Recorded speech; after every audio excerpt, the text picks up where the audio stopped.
जम्मू कश्मीर से खबर, जहां एक बार फिर से पर्यटकों की आवाजाही में बढ़ोतरी देखी गई है, खासतौर पर ट्यूलिप गार्डन में, जहां पर सैलानी कई किस्म के रंग बिरंगे फूल देखने आ रहे हैं। पहलगाम आतंकी हमले के बाद घाटी में पर्यटकों की आवाजाही पर काफी बुरा असर देखने को मिला था। एक अनुमान के मुताबिक यहां आने वाले पर्यटकों की संख्या करीब 0 तक पहुंच गई थी। 2026 के वसंत के मौसम के 30 दिनों में यहां 3.5 लाख से अधिक पर्यटक आए। पर्यटकों की संख्या में यह बढ़ोतरी इस क्षेत्र के लिए एक बड़ी रिकवरी का संकेत है। बता दें कि 22 अप्रैल 2025 को हुए पहलगाम आतंकी हमले के बाद यहां पर्यटकों के आने पर बुरा असर डाला था। उत्तराखंड में एशिया के सबसे बड़े बांधों में से एक टिहरी बांध की झील में सी प्लेन उतारने का पहला सफल ट्रायल किया गया। टिहरी बांध की झील में सी प्लेन उतारने का टेस्ट लंबे समय से लगातार चल रहा है। टिहरी बांध की झील में स्काई हॉप प्राइवेट लिमिटेड की ओर से सी प्लेन का पहला ट्रायल सफल रहा।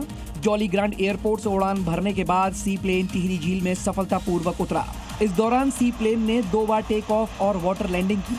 बताया जा रहा है कि गुरुवार को भी झील में एक और ट्रायल किया जाएगा, जिसके पूरी तरह से सफल होने के बाद ही इसे कमर्शियलाइज किया जाएगा। टिहरी झील में सी प्लेन की सफल वाटर लैंडिंग से उत्तराखंड में पर्यटन को नई गति मिलेगी। और चलिए अब देखते हैं अब तक की 5 बड़ी खबरें। सम्राट चौधरी आज बिहार के 24वें मुख्यमंत्री के रूप में शपथ लेंगे। उनके साथ नीतीश कुमार की पार्टी जेडीयू के विजय चौधरी और विजेंद्र यादव भी शपथ लेंगे। पहली बार है जब भाजपा का कोई नेता बिहार का मुख्यमंत्री बन रहा है।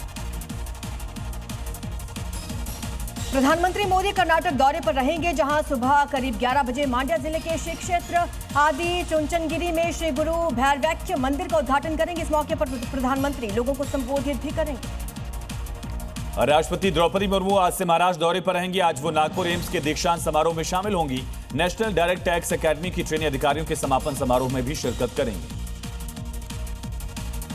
33% महिला आरक्षण को लेकर कांग्रेस ने इंडिया गठबंधन की बैठक बुलाई है, जिसमें नारी शक्ति वंदन अधिनियम को लेकर बुलाए गए विशेष सत्र को लेकर विपक्षी दलों की रणनीति पर चर्चा होगी। इस बैठक में राज्यसभा उपसभापति उम्मीदवार का नाम भी तय हो सकता है।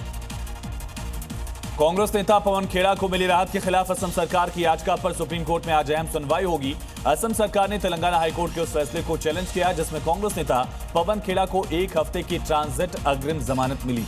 और अब देखते हैं देश की राजधानी दिल्ली से जुड़ी हुई इस वक्त की 5 बड़ी खबरें।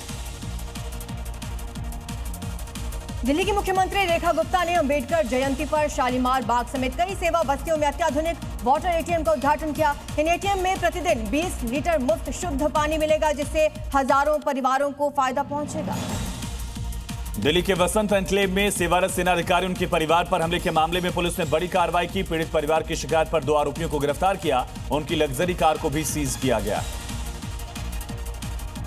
दिल्ली के ही तिमारपुर इलाके में यमुना नदी में नहाते समय 2 बच्चे डूब गए, जिसमें एक का शव बरामद कर लिया गया, दूसरा बच्चा लापता है।